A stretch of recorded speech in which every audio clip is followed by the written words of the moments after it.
Technical coaching class के YouTube channel पे मैं सुभाष जयपाल आपका एक बार पुनः स्वागत करता हूं। दोस्तों, अपने जो इलेक्शन थ्योरी का जो टेस्ट को स्टार्ट किया था, आज अपने उसकी नेक्स्ट क्लास स्टार्ट करेंगे।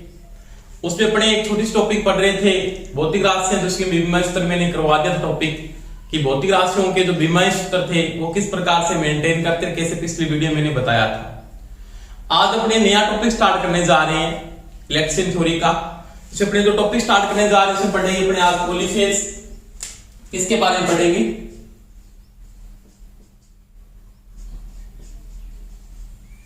पॉलीफेज।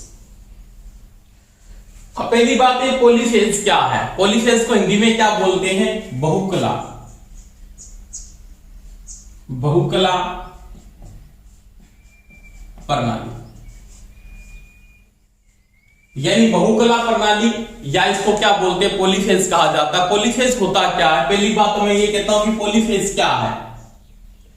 आपने सिंगल फेज को पढ़ लिया है। सिंगल फेज से मैंने एसी थ्योरी को आपको कंप्लीट करवा दिया है। डिस थ्योरी मैंने पूरी की पूरी आपको कंप्लीट करवा दी है। तो सभी स्टूडेंट उनके सभी के टॉपिक वाइज नोट्स बना रहे होंगे। मेरी आशा के अनुरूप सभी क्लास अटेंड कर रहे हैं, तो सभी क्लास अटेंड करें और इसके भी आप स्टार्टिंग से टॉपिक से अंत तक नोट्स बनाने शुरू कर दें। तो आज अपने टॉपिक स्टार्ट करेंगे। उसमें बोलेंगे पॉलीफेज या बहुफेज प्रणाली क्या होती है, या बहुफेज प्रणाली या बहुकला। फेज को हिंदी में क्या बोलते हैं? कला कहा जाता है। क्या बोलते हैं? कला। पॉलीफेज क्या है? एसी प्रदाय में, एसी प्रदाय का मतलब होता है अल्टरनेटिंग करंट, या उसको क्या बोलते हैं? प्रत्यावर्ती धारा कहा जाता है। एसी प्रदाय में दो या दो से अधिक कलाओं का उत्पादन करना।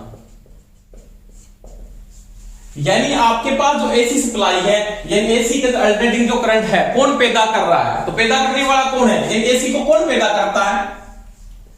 इसका जो उत्पादन कर रहा है उसको क्या बोलते हैं? अपने प्रत्यावर्तक। इसको इंग्लिश में क्या कहा जाता है? अल्टरनेटर कहते हैं। क्या कहते हैं? अल्टरनेटर। यानी एसी प्रदाय के अंदर दो या दो से अधिक फेजों का उत्पादन करना क्या कहलाता है? पॉलीफेज, या क्या कहलाता है? बहुफेज कहलाता है। यानी आपने एक फेज पैदा किया, उसको बोलते हैं एक कला, या उसको क्या बोलते हैं? इसमें अपने बोलते हैं सिंगल फेज। ज्यादा अपने अंग्रेजी है ना, अपने बोलते हैं, अपने को ये पता नहीं है कि फेज को हिंदी में क्या बोलते हैं। फेज गुरु बोलते हैं अपने की। सिंगल फेज आ गई, थ्री फेज आ गई, टू फेज हो गई, परंतु फेज को हिंदी में क्या कहा जाता है? कला कहते हैं। क्या कहते हैं? कला। अब यहां पे वो क्या कहता है? प्रत्यावर्तक यानी एक अल्टरनेटर है, उसके द्वारा दो या दो से अधिक फेजों का जो उत्पादन किया जाता है। जैसे दो पैदा कर दिए, 3 कर दिए, 6 कर दिए, 12 कर दिए, 18 कर दिए। आप जितने फेज पैदा कर रहे हो वो आपका क्या कहलाएगा? पॉलीफेज, या उसको क्या बोलते हैं? बहुफेज कहा जाता है। समझ में आई दोस्तों मेरी बात? अब देखो, अगर मैं भारत में बात करता हूं, भारत में अगर पॉलीफेज के आधार पे आप बात करो, भारत में पॉलीफेज के आधार पर यानी इंडिया के अंदर अपने जो पॉलीफेज के आधार पर कितने फेजों का अधिकतम उत्पादन किया जाता है, तो भारत में अधिकतम कितने फेज पैदा होते हैं? 3 फेज पैदा होते हैं। कितने होते हैं? 3 कला मैक्सिमम। यानी 3 कला का भारत में मैक्सिमम क्या होता है? उत्पादन होता है। किसके अंदर? पॉलीफेज के अंदर। अगर कोई आपको ये पूछ लेता है पॉलीफेज क्या है, तो पॉलीफेज में 6 फेज हो सकते हैं, 12, 18 कितने भी हो सकते हैं, परंतु भारत में कितने अधिकतम फेज पैदा होते हैं? वो 3 फेज अधिकतम क्या होते हैं दोस्तों? पैदा होते हैं। यानी भारत में जो अल्टरनेटर है या प्रत्यावर्तक है वो अधिकतम 3 फेजों का उत्पादन करता है, यानी 3 कलाओं का उत्पादन करता है, जिसकी जो आपको पता है उत्पादन मैक्सिमम जो उत्पादन हो रहा है, यानी भारत में जो मैक्सिमम जो उत्पादन हो रहा है 3 कला के अंदर, 3 कला उत्पादन में भारत में जो मैक्सिमम उत्पादन हो रहा है वो हो रहा है 33 केवी। कितने का हो रहा है? 33 केवी। 33 केवी का मतलब होता है 33,000 वोल्टेज। 33,000 वोल्टेज। यानी भारत में जो मैक्सिमम उत्पादन हो रहा है वोल्टेज के आधार पर एक अल्टरनेटर के द्वारा कितनी का पैदा हो रहा है, 23,000 वोल्टेज क्या हो रही है, पैदा हो रही है। और इसकी जो आवृत्ति है, आवृत्ति का मतलब उसकी जो फ्रीक्वेंसी है वो है 50 हर्ट्ज। कितनी है दोस्तों, 50 हर्ट्ज। और प्लस माइनस कितनी है, 3%। यानी प्लस माइनस 3% है, या इसको आप लिख सकते हो प्लस माइनस 1.5 हर्ट्ज। यानी परसेंटेज में पूछ रहा है वो, अगर आपको अपने को अगर परसेंटेज में पूछ रहा है तो प्लस माइनस वो 3% होती है, और 50 का 3% होता है वो 1.5 हर्ट्ज होता है। समझ में आ रही है मेरी बात। यानी भारत में जो अल्टरनेटर जो लगा रहा है अपनी कितने भी पैदा कर सकते, वोल्टेज जो मैक्सिमम पैदा की जा रही है भारत में वो के भी पैदा की जा रही है, जिसकी जो आवृत्ति है वो 50 हर्ट्ज है, और प्लस माइनस कितनी हो सकती है, 3%। और हर्ट्ज में पूछ लेता है तो वो कितनी हो सकती है, 1.5। यानी कहने का मतलब ये है, ये अधिकतम, यानी अधिकतम जो फ्रीक्वेंसी है वो कितनी हो सकती है, तो ये अधिकतम तो हो सकती है 51.5 हर्ट्ज, और ये न्यूनतम कितनी हो सकती है, तो दोस्तों ये न्यूनतम जो हो सकती है वो हो सकती है आपके पास 48.5 हर्ट्ज। इसके बीच में इसमें क्या आ सकती है, चेंजिंग आ सकती है। अगर परसेंटेज में बात कर रहा है तो वो 3%, और प्लस माइनस हर्ट्ज में बात कर रहा है तो वो 1.5 हर्ट्ज होती है। तो ये मैंने बात की कि भारतीय पॉलीफेज के आधार पे अधिकतम 3 फेजों का उत्पादन होता है, जिसके अंदर अधिकतम वोल्टेज का मान है 33 केवी, जिसकी 33 केवी को 33,000 वोल्टेज लिख सकता है वो। अगर वो फ्रीक्वेंसी की बात करें, फ्रीक्वेंसी 50 हर्ट्ज होगी उसकी, प्लस माइनस 3%। अगर वो हर्ट्ज में बात करें तो 1.5 हर्ट्ज होती है, क्योंकि आपने आवृत्ति को कांस्टेंट किया है। अगर आप आवृत्ति को कांस्टेंट नहीं करते, तो आवृत्ति को अगर कांस्टेंट नहीं कर पाते तो आपके जो उपकरण पैदा हो रहे हैं तो उनकी मानक आवृत्ति बनानी पड़ेगी आपको। क्योंकि मैंने कहा था फ्रीक्वेंसी के साथ, आपने ऐसी थ्योरी में पढ़ा था, आवृत्ति के साथ या फ्रीक्वेंसी के साथ एक लोड ऐसे लोड हैं जैसे कैपेसिटिव लोड हो गया और कौन सा हो गया, इंडक्टिव लोड, दोनों के दोनों लोड प्रभावित होते हैं। आपके रेजिस्टिव लोड पे फ्रीक्वेंसी पे कोई प्रभाव नहीं पड़ता। अगर फ्रीक्वेंसी कम ज्यादा होगी तो ये इंडक्टिव लोड और जो कैपेसिटिव लोड है उन पे डिफरेंस पड़ता है। उन पे क्या होता है, आपका प्रेशर किसी प्रकार का जो क्रिएट करता है, किसी का इंडक्टिव रिएक्टेंस बढ़ जाता है, किसी का कम हो जाता है, किसी का पावर फैक्टर बढ़ जाएगा, किसी का कम हो जाए, कोई धारा ज्यादा ले लेगा, कोई क्या लेगा, कम ले लेगा। तो फ्रीक्वेंसी का जो इफेक्ट है वो किस पे पड़ेगा, एक संधारित्र पर, और एक किस पे पड़ेगा, प्रेरकत्व पे पड़ता है। तो वही बात यहां पे मैं कर रहा हूं, यानी कोई भी आप फ्रीक्वेंसी को अगर यहां पे नोट करते हो, यानी फ्रीक्वेंसी के आधार पे मैं यहां पे बात को नोट करूं कि अगर आप फ्रीक्वेंसी को चेंज कर रहे हो तो फ्रीक्वेंसी चेंज होने से आपका इंडक्टिव और कैपेसिटिव लोड क्या होगा, उसमें प्रभावित होता है। तो ये थी बात किसकी करें, पॉलीफेज की या बहुफेज प्रणाली की बात कर रहा हूं। बहुफेज के आधार पे अल्टरनेटर भारत में मैक्सिमम फेजों को पैदा करे 3 फेज की प्रणाली है, इसकी फ्रीक्वेंसी और वोल्टेज की बात की थी। एक बार प्रश्न ऐसे भी पूछा था, उसने ये तो नहीं पूछा था कि एक प्रत्यावर्तक अधिकतम कितनी वोल्टेज पैदा करता, उसने ये पूछा था सिंक्रोनस मोटर। देखो दोस्तों, सिंक्रोनस मोटर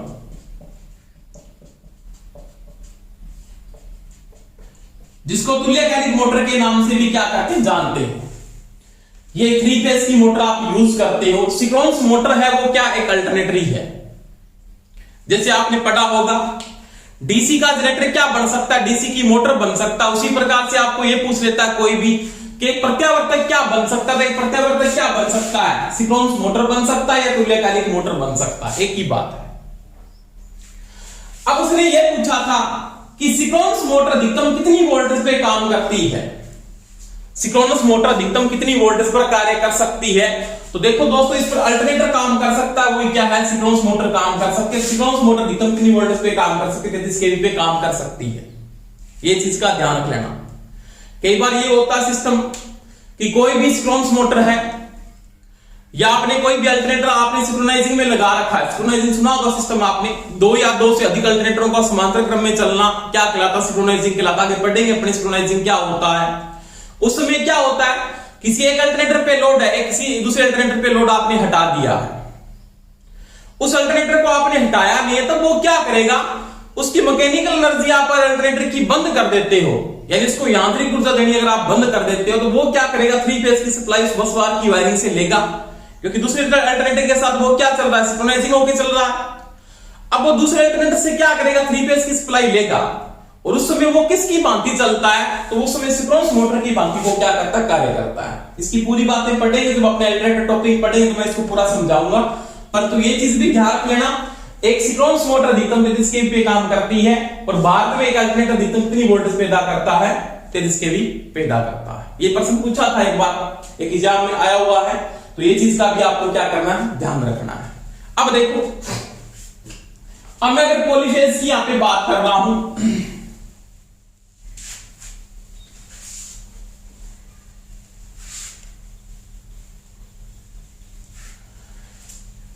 अब पॉलीफेज में अगर आप बात करो, पॉलीफेज में आपने किसी भी वाइंडिंग को डालना पड़ेगा, यानी कोई भी अल्टरनेटर है आपको वहां पे वोल्टेज अगर पैदा करनी तो आपको इंडक्टर लाना पड़ेगा। अगर आपको कोई ये पूछ लेता पॉलीफेज का कलांतर, यानी पॉलीफेज का कलांतर, ये प्रश्न एक बार पूछ लिया था कि पॉलीफेज का जो फेज डिफरेंस है वो किसके बराबर होता है। तो पॉलीफेज का जो फेज डिफरेंस होता है वो किसके बराबर होता है, 360 डिग्री बटा होता phase of number, phase of number. यानी पहली पॉलीफेज के अंदर आपने क्या करना, फेज डिफरेंस निकालना, उसके बराबर होता है 360 डिग्री बटा फेज ऑफ नंबर, या वो ये भी लिख सकता है 2 पाई, क्योंकि पाई का मान कितना होता है, 180 डिग्री, पाई का मान कितना होता है, 180 डिग्री होता है। तो 2 पाई बटा क्या लिख दो, phase of number, phase of number. तो ये आपका पॉलीफेज या बहुफेज का क्या होता है, फेज डिफरेंस है। अब देखो, आपने 360 डिग्री यहां पे क्यों यूज किया, इसकी मैं बात करता हूं कि आपने 360 डिग्री क्यों यूज किया। सिंपल सी बात होगी, कोई भी जो अल्टरनेटर होगा, ये मेरे पास कोई भी अल्टरनेटर है, उसकी जो ये बॉडी होती है ये किस आकृति की होगी, वो आपके पास वर्ताकार आकृति की होगी। उसका शेप कैसे बना होगा, ऐसे तो देखा नहीं आपने कोई भी मशीन की बॉडी देख लेना, मशीन की बॉडी के बाद उसकी मोटर की जो बॉडी है, चाहे कोई भी आपने चाहे अल्टरनेटर देख लेना, चाहे डीसी का जनरेटर देख लेना, चाहे डीसी की मोटर देख लेना, उसकी जो बॉडी का आकार होगा वो किस आकृति की बनी होगी, वो वर्ताकार आकृति की बनी है। उसका शेप बना है वो किस आकृति का है, वर्ताकार आकृति का होगा। क्योंकि जो रोटेशन होता है, घुमाव होता है, वो वर्त का ही होता है। आपने घूमता है, धुरी पे घूमना चाहिए कोई भी चीज। तो इसकी जो ये बॉडी है ना पूरी की पूरी, ये किस आकृति की बनी है, ये आपके पास वर्ताकार आकृति की है इसकी बॉडी। और इस बॉडी के अंदर जैसे मेरे पास एक अल्टरनेटर मैंने बना दिया, ये अल्टरनेटर है मान लिया, इस प्रकार से बना हुआ है। अब मेरे को यहां पे वाइंडिंग डालनी है, यहां पे वाइंडिंग, अब यहां पे वो कितनी वाइंडिंग डाल रहा है, यहां पे मैं ये भी लिख सकता हूं स्थापित कॉइल संख्या, एक ही बात है। अब यहां पे मैं कितनी वाइंडिंग डाल रहा हूं उतने ही आपके क्या बनेंगे, फेज बनेंगे। अगर आपने यहां पे 2 वाइंडिंग डाली तो यहां पे 2 फेज बनेंगे, आपने अगर यहां पे 3 वाइंडिंग डाली तो 3 फेज बनेंगे, अगर आपने 6 वाइंडिंग डाली तो आपके कितने बनेंगे, 6 फेज बनेंगे।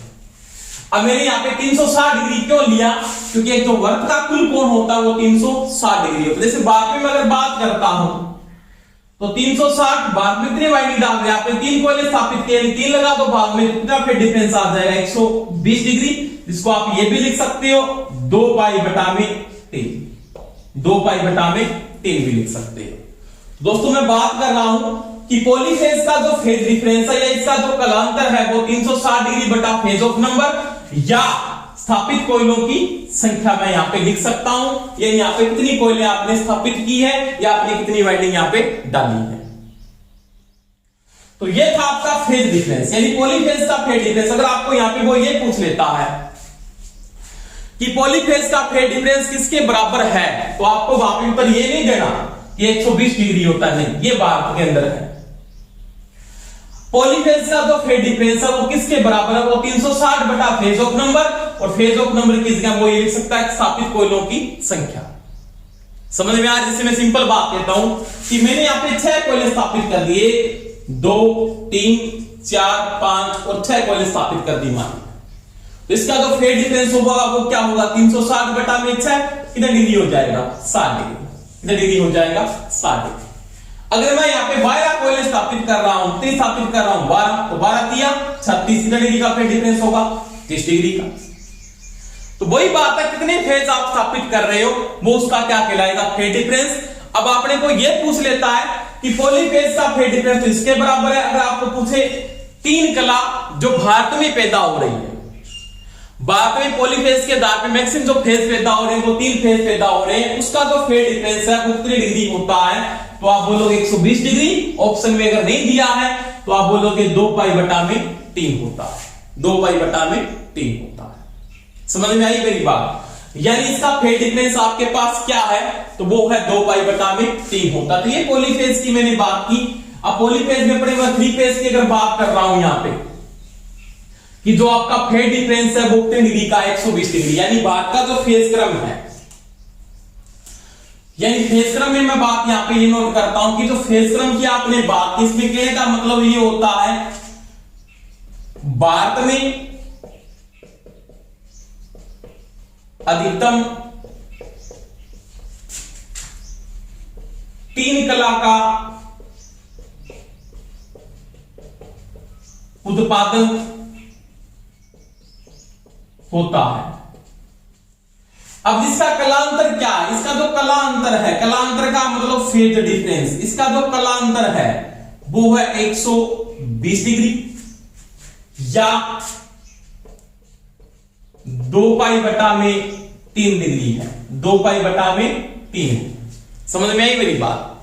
यानी भारत का जो फेज क्रम है, भारत में अधिकतम 3 फेजों का या 3 कला का उत्पादन होता है, और उसका जो कलांतर है वो क्या है 120 डिग्री या है 2 पाई बटा में 3। ये आपने कैसे निकाला, तो 360 बटा में 3 से निकाला। इसका कहने का मतलब ये होता है कि जैसे भारत के फेज क्रम की बात करूं तो भारत का फेज क्रम मान लिया ए, बी और सी है। भारत का जो सही फेज क्रम है उसको ए बी सी से लिखा जाता है, उसका रूपांतर है उसको अपने क्या बोलते हैं आर वाई बी भी कहा जाता है, एक ही बात है। ए बी सी सही फेज क्रम में अगर आप निमी में नोट करोगे बात को, तो भारत का जो सही फेज क्रम लिखा जाता है उसको ए बी सी से लिखा जाता है। अगर ऑप्शन में ये नहीं दिया तो फिर आप क्या लिखोगे, उसको आर वाई बी से भी लिख सकते हैं। देखो इसमें कहने का मतलब ये होता है आपका पहला फेज यहां पे है, मान लिया ये है, ये आपका मान लिया ए फेज है, इसके 120 डिग्री डिफरेंस के साथ, यानी इसका एक तो फेज ये होगा और एक फेज ये होगा और ये होगा, इसको बोलेंगे बी, इसको बोलेंगे आप सी। अब इसका जो ये डिफरेंस है ये भी होगा 120 डिग्री, ये होगा ये भी होगा 120 डिग्री और ये होगा ये भी होगा 120 डिग्री। अब कहना क्या चाहता है कि ए फेज से बी फेज पिछड़ जाता है। यानी पहली बात तो मैं यहां पे ये बोल सकता हूं कि सबसे आगे फेज है वो आपका ए है, उससे बी फेज पिछड़ा, उससे बी कौन सा फेज पिछड़ा हुआ है, सी फेज आपका पिछड़ रहा है। कहने का मतलब ये नोट करता है कि बात में अगर आपकी पहली वाइंडिंग आपने स्टार्ट की है, अब पहली वाइंडिंग आपकी 1 नंबर वाइंडिंग आपने यहां पे स्टार्ट कर दी है, आपकी 1 नंबर वाइंडिंग है, पहली वाइंडिंग स्टार्ट किया आपने, ये आपकी 2 नंबर वाइंडिंग है और ये आपकी दोस्तों 3 नंबर वाइंडिंग है, ये आपकी 3 नंबर वाइंडिंग है। अब वो यहां पे ये कहता है कि पहली वाइंडिंग यानी ए फेज की वाइंडिंग, ए फेज की वाइंडिंग से बी फेज की वाइंडिंग 120 डिग्री पिछड़ जाती है। यानी मैं यहां पे ये लिख सकता हूं, पहले कंडीशन के अंदर ये नोट करके लिख सकते हो आप, बी फेज की वाइंडिंग, यानी बी फेज की जो आपके पास वाइंडिंग है उसकी जो धारा है, उसकी जो धारा है, यानी बी फेज की वाइंडिंग अगर आपका ए फेज 0 डिग्री से स्टार्ट हो रहा है, आपका ए फेज किससे सिंपल बात कहता हूं, अगर आपका ए फेज यहां पे मैं लिख सकता हूं ए फेज की वाइंडिंग 0 डिग्री से शुरू होती है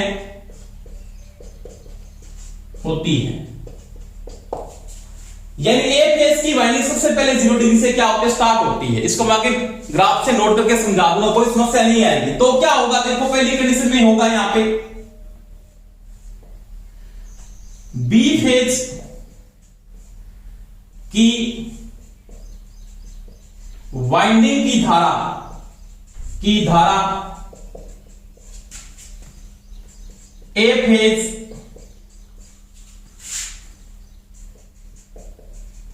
वाइंडिंग धारा से 120 डिग्री या 2 पाई बटा में 3 के साथ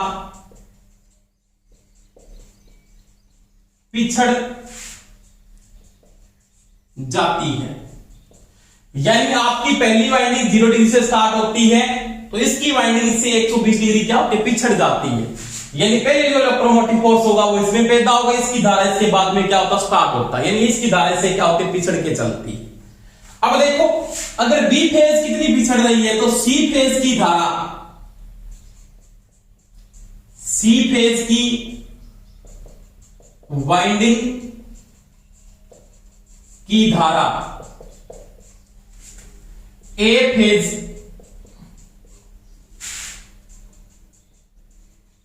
वाइंडिंग धारा से, अब देखो 120 तो ये हो गया, 120 यानी इतना डिग्री पिछड़ जाएगी, 240 डिग्री। ये 240 डिग्री पिछड़ जाती है।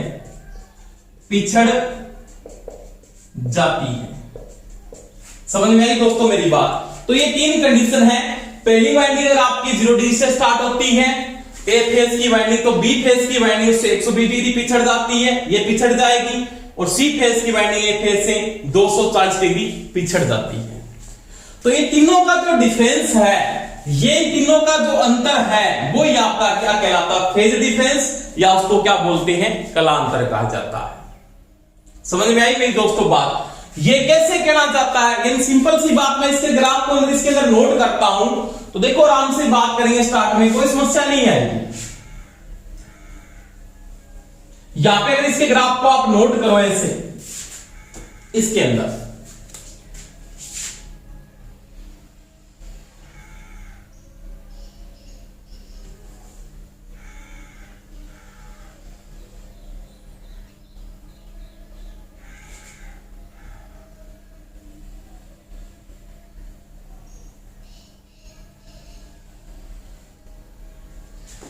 अब देखो मान लिया एक फेज की वाइंडिंग 0 से स्टार्ट होती है, 0 डिग्री है यहां पे, देन ये 0 डिग्री है प्लस, अब ये क्या आपके पास माइनस है। आपके पास मेरे पास ए फेज की वाइंडिंग 0 डिग्री से शुरू होती है। ए फेज की जो वाइंडिंग है ये 0 डिग्री से साइन वेव आपके ऐसे शुरू हो जाती है ऐसे।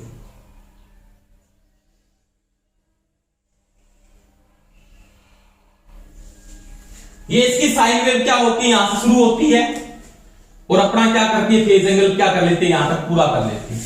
तो ये आपका कौन सा फेज है, तो ये मेरा कौन सा फेज है, ए फेज की वाइंडिंग। यानी इसमें जो धारा है उसकी जो वोल्टेज का जो ग्राफ बना रहा हूं मैं, इसको मैं ये भी लिख सकता हूं, यहां पे इसके जो मान है उसको मैं लिख सकता हूं ई ए फेज। ई ए का मतलब होता है ए फेज का इलेक्ट्रोमोटिव फोर्स की वेव चल रही है, या इसकी धारा का वेव लिख सकते हैं। यानी इसको आप ये भी लिख सकते हो, धारा लिख दो चाहे तो, चाहे क्या लिख दो, इसको वोल्टेज लिख दो।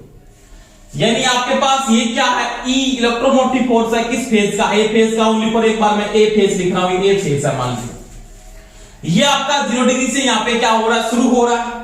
अगर अब ये 0 डिग्री से शुरू होता है, इससे ये पिछड़ जाती है, यानी इससे पिछड़ के चलते, तो यहां पे क्या होगा आपका 90 डिग्री। इसको क्या बोलोगे, पाई बटा 2। ये क्या होगा, ये होगा आपके पास पूरा का पूरा पाई, यानी 180 डिग्री। और ये क्या होगा आपके पास, तो ये होगा आपके पास, तो ये होगा आपके पास 2 पाई बटा में 3 डिग्री। और ये आपके पास क्या होगा, पूरा का पूरा 2 पाई होगा। क्या होगा, पूरा का पूरा 2 पाई होगा। तो इसका ये क्या है, आपका फेज डिफरेंस है।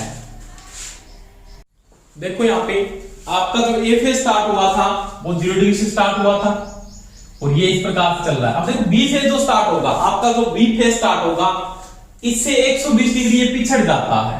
यानी आपका सिंपल मैं बात करूं तत्कालिक मान के अंदर, आप यहाँ पे अगर नोट कर तत्कालिक मान को अगर यहाँ पे नोट करोगे, इनका तो फेज डिफरेंस है तीनों का, वो 120 डिग्री है। अगर आप यहाँ पे नोट करते हो, यानी आपके पास स्टार्टिंग के समय यहाँ पे इसकी जो वोल्टेज है उसको क्या लिखोगे, EA बराबर क्या लिखोगे, Bm sin ओमेगा t है। ये आपका पहला फेज है। तत्कालिक मान EA का A फेज की electromotive force Bm sin omega t, इसका मतलब ये 0 डिग्री से स्टार्ट वैसे घूम रहा है। अब इसका जो नेक्स्ट फेज स्टार्ट होगा इससे, यानी जो इसका B फेज स्टार्ट होगा, तो इसका EB होगा वो किसके बराबर होगा, वो होगा Bm sin omega t minus क्या हो जाएगा 120 डिग्री, माइनस क्या हो जाएगा 120 डिग्री। यानी ये फेज B फेज इससे 120 डिग्री पिछड़ जाता है, यानी पिछड़ जाता है, पीछे रह जाता है। अब देखो आपका यहां पे तो 90 डिग्री है, 90 से आपको 30 डिग्री आगे चलना है इसका, यानी ये फेज यहां पे स्टार्ट होता है, किसका, कौन सा, B, यानी B फेज स्टार्ट होगा, वो कहां से स्टार्ट हो रहा है, ऐसे स्टार्ट हो रहा है इस बिंदु से, ऐसे।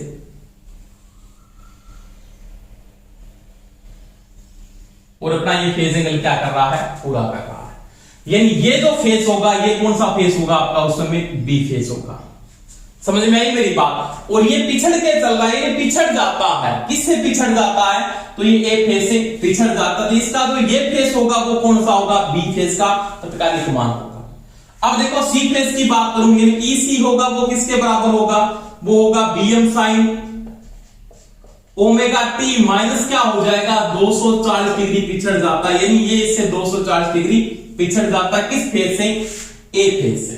ये जो स्टार्ट होगा यहां पे कितना डिग्री है, यहां पे 120 डिग्री, यानी यहां पे कितना, सॉरी 180 डिग्री है, 220 नहीं, पाई का मान कितना होता है 180 डिग्री, और यहां पे कितना है 240 डिग्री, कितना है 240, क्योंकि आपके पास 180 यानी 180 यहां पे है, तो ये कितना हो गया 90, तो ये तो सॉरी 270 डिग्री हो गया, 270 डिग्री हो गया, 240 नहीं 270 डिग्री। अब इससे पीछे चलना पड़ेगा, कितने डिग्री, 30 डिग्री पीछे, यानी यहां से चलेंगे आपने इस बिंदु से लगभग, कहां से चलोगे, लगभग आप यहां से चलोगे, यानी इसका जो फेज स्टार्ट होगा वो यहां से स्टार्ट होगा इस एंगल के साथ, यहां से, और यहां से जो फेज स्टार्ट होगा वो कौन सा फेज कहलाएगा अपना, वो कौन सा फेज कहलाएगा आपका C फेज, वो आपका यहां से स्टार्ट होगा इस प्रकार से। कौन सा फेज स्टार्ट हो रहा है, C फेज, और C फेज इसके साथ ऐसे चलता है, ये फेज C होगा।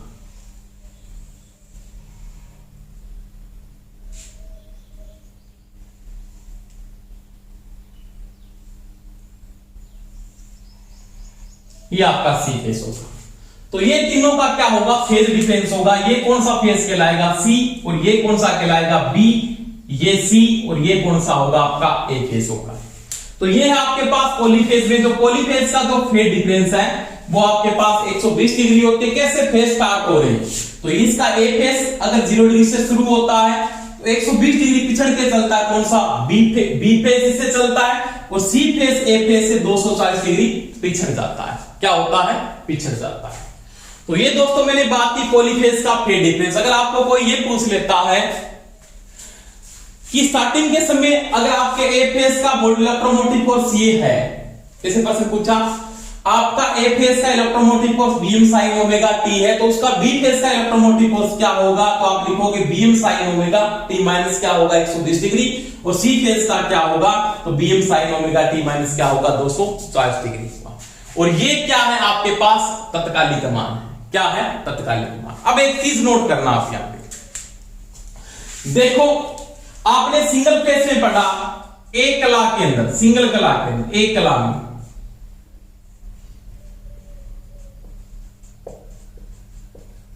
अधिकतम वोल्टेज,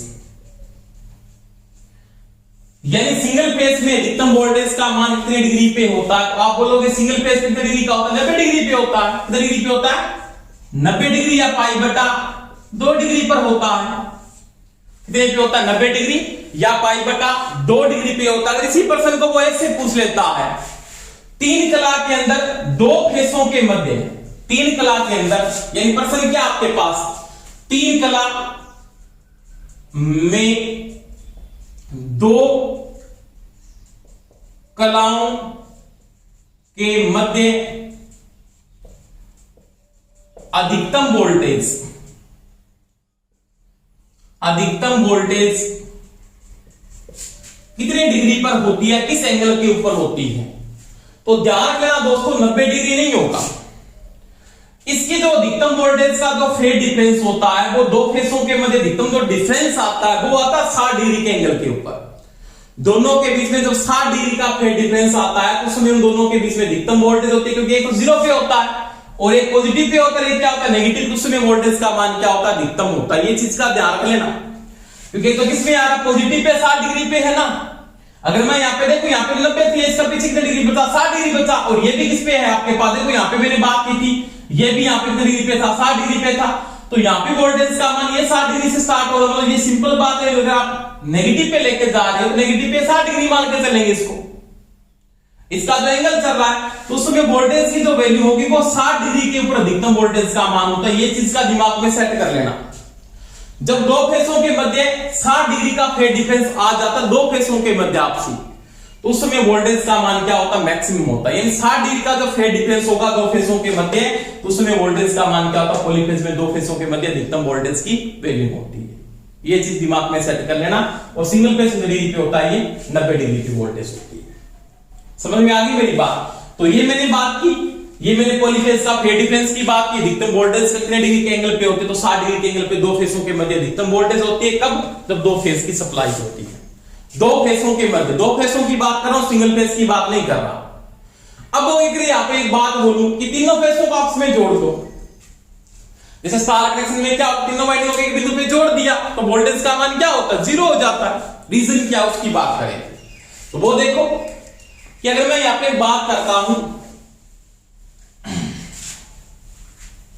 दो बातें आपको नोट करनी है यहां पे कि सिंगल फेज के अंदर अधिकतम वोल्टेज का मान 90 डिग्री पे होता है और सिंगल थ्री फेज में दो फेसों के मध्य अधिकतम वोल्टेज का मान कितनी डिग्री पे होता है, वो दोस्तों 60 डिग्री के ऊपर होता है। ये दिमाग में सेट कर लेना। अब इसके बाद देखो बात करते हैं स्टार्ट। इसके बाद क्या करता हूं, थ्री फेज के तीनों फेज के तत्कालिक मानों का योग। अगर कोई आपको यह पूछ लेता है थ्री फेज के अंदर तीनों फेजों के तत्कालिक मानों का योग कितना होता है, जैसे सिंपल बात की मैंने EA प्लस में EB प्लस में EC कितना होगा, तो वो आपको ज्ञात करना है, यानी कितना होता है। अगर थ्री फेज के तत्कालिक मानों का मैं योग करूं तो वो कितना आएगा, तो वो मेरे पास हमेशा ही क्या आता है, शून्य आता है। कितना आता है, जीरो। यानी इनको एक बिंदु पे अगर आप जोड़ देते हो तो आपके पास जो वैल्यू आती है वो हमेशा ही क्या आती है, जीरो आती है। उसका रीजन क्या है, ये जीरो क्यों आती है। अब इसके बाद में बात करता हूं कि तीनों को आपने एक बिंदु पे जोड़ दिया, यानी थ्री फेज तत्कालिक मानों को आपने एक बिंदु पे जोड़ दिया। जैसे मैंने कहा तत्कालिक मानों का योग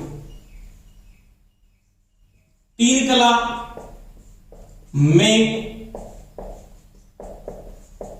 तत्कालिक मानों का योग, इसका तो आपने लिखा EA प्लस में EB प्लस में EC। अब देखो पहला क्या आपके पास है, इसमें मैं अगर बात करता हूं यहां पे तो मैं इसको क्रम से यहां से स्टार्ट कर रहा हूं। ए फेज की वोल्टेज क्या आती, तो आपने लिखा BM sin ओमेगा टी, ये था ना ए फेज। ये किसके बराबर है, ये तो आपके पास क्या है, तो ये मैं लिख दूंगा आगे। इसमें प्लस में क्या होगा, BM sin omega T minus 120 degree, ये पिछड़ जाता है। और सी फेज आपके पास क्या है दोस्तों, सी फेज में क्या होगा, सी फेज में आप लिखोगे BM sin omega T minus में 240 डिग्री, ये पिछड़ जाता है। अब देखो ये तो किसकी वैल्यू है, तो ये तो आपके पास है EA, ये क्या है EB, और ये क्या है दोस्तों EC है, EC है। अब देखो, अब आपको इसका मान, इसको हल करना, समीकरण को हल करने के बाद आपके पास वैल्यू क्या है, उस वैल्यू को आपको आंसर में लिखना है। कितनी वैल्यू आती है, तत्कालिक मानों को एक बिंदु पे जोड़ दिया जाए। कहने का मतलब ये कहता है ये थ्री फेज में तत्कालिक मानों को एक बिंदु पे, तीनों फेजों को एक बिंदु पे अगर मैं जोड़ देता हूं, इस स्टार कनेक्शन में आपने जोड़ दिया और जोड़ने के बाद आप बोलते हो कि IN इक्वल टू क्या होता है, जीरो होता है जब बैलेंस लोड होता है। वाइंडिंग आपकी अगर बैलेंस की है ना तो आप लिखते हो ना वहां पे क्या लिखते हो, आप लिखते हो IN न्यूट्रल में धारा का मान क्या होता है, शून्य होता है। रीजन क्या, धारा का मान शून्य क्यों होता है? आपने तीनों फेजों को जोड़ा है, फेजों में तो करंट फ्लो हो रहा था, परंतु वो जीरो क्यों हुआ, वो शून्य क्या हुआ, उसका रीजन क्या है, उसको मैं लिखता हूं। इसको हल करने के बाद आपकी वैल्यू क्या आती है, जीरो आती है या नहीं आती है, उसके बाद मैं नोट कर रहा हूं। देखो अब इसको आगे लिखोगे तो मैं लिखूंगा BM sign omega T plus. अब देखो इसको खोलना पड़ेगा, खोलने का मतलब ये होता है, आपने पढ़ा होगा त्रिकोणमिति में थोड़ा सा सिस्टम, एक चीज यहां पे लिख रहा हूं मैं ब्रैकेट के अंदर, आपने पढ़ा होगा क्या, sine A minus B, sine A minus B किसके बराबर होता है, तो ये होता है sine A cos B minus cos A sine B। इसको खोलने के बाद ये कंडीशन आएगी, यानी साइन A माइनस बी बराबर क्या होता है, तो sine A cos B minus cos A sine B होता। अब देखो इसमें सेम टू सेम ये कंडीशन बन रही है, साइन ये तो क्या है आपका, ये तो A है और ये क्या है, इसको आप B मानो। उसी प्रकार इसका ये क्या है, इसका A है और ये इसका क्या है, इसको भी B मान लो। इसको खोलोगे तो क्या बनेगा, ये बन जाएगा आपके पास, पहली कंडीशन में क्या बनेगा, तो इसको हल करने के बाद जो वैल्यू आएगी वो क्या आएगी आपके पास, वो आएगी BM। अब कहता है साइन A, साइन A में क्या है, साइन A किस गए क्या है, ओमेगा टी। कोस B में क्या है, कोस 120 डिग्री, 120 डिग्री माइनस माइनस का निशान BM। अब देखो BM के बाद कोस A में क्या है, कोस A, तो कोस O में क्या है, कोस ओमेगा टी। अब साइन B में क्या है, तो साइन 120 डिग्री। इसको खोलने के बाद आपके पास ये कंडीशन आएगी, क्या आएगी आपके पास कंडीशन, वो देखो आपके पास क्या आया, तो ये कंडीशन आई BM साइन ओमेगा टी, यानी साइन A, तो साइन A में मैंने ये लिख दिया, B में मेरे पास ये आ गया, वो खोलने के बाद ये कंडीशन इसमें आ गई। उसके बाद प्लस का निशान BM साइन A में क्या है, ओमेगा टी है, फिर से साइन A के बाद कोस B में क्या है, कोस 240 डिग्री। समझ में आ रही है मेरी बात, माइनस का निशान BM। अब देखो फिर क्या है आपके पास, कोस A में क्या है, कोस ओमेगा टी,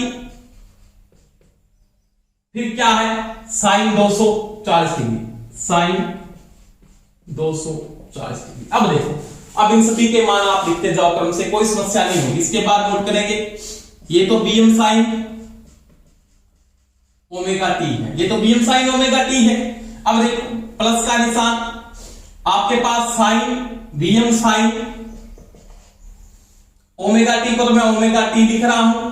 अब देखो कोस 120 का मान, तो कोस 120 का मान दोस्तों आपको पता होगा, कोस 120 का मान कितना होता है, तो कोस 120 का मान होता है -1/2, -1/2 पल माइनस ये आ रहा है, तो ये लगा लो, फिर लगाओ BM कोस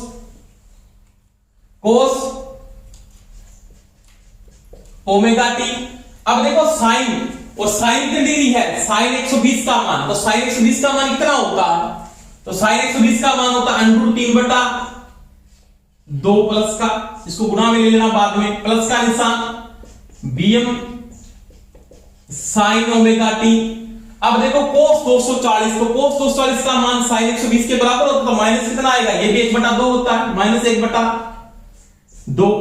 फिर क्या है आपके पास माइनस, और माइनस में क्या लिखोगे BM, यहां पे क्या है कोस ओमेगा टी। अब आपके पास क्या है साइन 240, और साइन 240 का जो मान होता है आपके पास कितना होता है, वो -1/√3/2, -√3/2 2। ये मान पुट अप करते। अब देखो इनको हल करके लिखते जाओ, आपको समस्या नहीं होगी। तो यहां पे लिख दो bm sin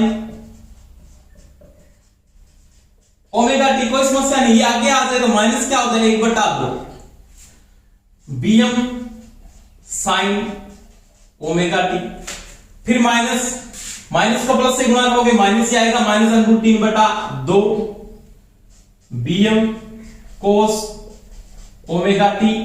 इसके बाद देखो फिर आपके पास माइनस को प्लस से गुणा करोगे तो -1/2 bm sin ओमेगा टी, और माइनस को तो माइनस से गुणा करो तो प्लस हो जाएगा, प्लस में आएगा √3/2 bm cos ओमेगा टी। अब देखो ये क्या है, -√3/2 bm cos ओमेगा टी, ये किसका है +√3 bm cos ओमेगा टी। इसका मतलब ये जो मान है आपके पास, जो ये वैल्यू है, ये वैल्यू इस वैल्यू से क्या हो जाएगी, कैंसिल हो जाएगी, क्योंकि ये प्लस का है, ये प्लस का है, ये किसका है, माइनस का है। अब देखो आपके पास यहां पे क्या बचा, यहां पे बचा bm sin ओमेगा टी, ये तो यही है। अब -1/2 और -1/2 प्लस के तो होंगे नहीं, जुड़ने के बाद क्या हो जाए, 1 हो जाएगा। क्या हो जाएगा, 1।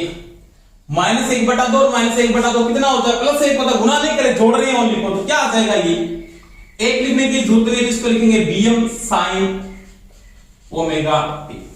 ये लिखेंगे ना -1/2 और इसको दोनों को जोड़ने के बाद जो वैल्यू आएगी वो आपके पास 1 आएगी। 1 का मतलब ये भी 1 हो गया, 1 को दोनों को डिफरेंस करने के बाद वैल्यू क्या आएगी आपके पास, 0 आती है। क्या आती है, 0 आती है।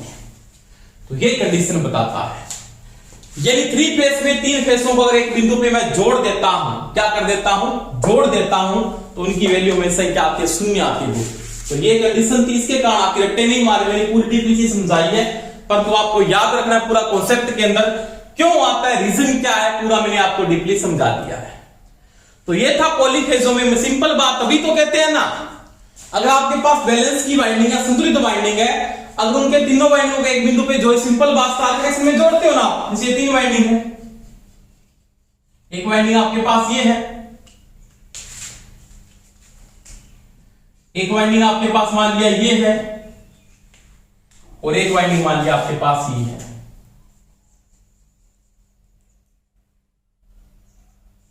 एक ये, इन तीनों वाइंडिंगों को आपने एक बिंदु पे जोड़ दिया, जैसे इसको इसके साथ जोड़ दिया, इसको इसके साथ जोड़ दिया, आपने यहां से फेस निकाले, जैसे आपने आर निकाल लिया, मान लीजिए बी निकाल लिया और ये निकाल लिया, ये तीनों बिंदु जुड़ रहे हैं। जुड़ने का मतलब तीनों बिंदु पे आर पी, यहां पे I N equal to 0। Reason क्या है, तत्कालिक मानों को जब एक बिंदु पे जोड़ दिया था 3 फेसों की, तो उनकी वैल्यू हमेशा क्या आती है दोस्तों, 0 आती है। तो ये दोस्तों मैंने बात की थी पॉलीफेज की, सिंपल टॉपिक है, कोई समस्या नहीं है, अपने डीपली टू डीपली चीजें पढ़ेंगे, कोई दिक्कत नहीं आएगी। पूरा कॉन्सेप्ट में साथ साथ आप नोट करते जाएं, और कोई समस्या आए तो मेरे को आप बता सकते हैं। तो ये आपने किसकी बात की, पॉलीफेज में बात की, किसका फेज डिफरेंस क्या आता है, तीनों वाइंडिंगों को एक बिंदु पे जोड़ने के बाद वैल्यू क्या आती है। पॉलीफेज में 2 फेसों के मध्य अधिकतम वोल्टेज कितने डिग्री के एंगल पे होती है, ये मैंने बताया है कि 2 फेसों में अधिकतम वोल्टेज का मान कितने डिग्री के एंगल पे होता है, तो वो 60 डिग्री पे होता है, सिंगल फेस पे 90 डिग्री पे होता है। एक फेस पे 90 डिग्री और 2 फेसों के मध्य अधिकतम वोल्टेज का मान 60 डिग्री पे होता है। तो ये दोस्तों अपने पॉलीफेज का टॉपिक स्टार्ट किया है, आप साथ साथ में नोट करते जाएं और सभी क्लास को अटेंड जरूर करें। धन्यवाद दोस्तों। क्लास आपको अच्छी लगी हो तो आप सभी लाइक करें, शेयर भी करें, और जिन्होंने चैनल को सब्सक्राइब नहीं किया है वो सभी सब्सक्राइब कर लें। Thank you, best of luck.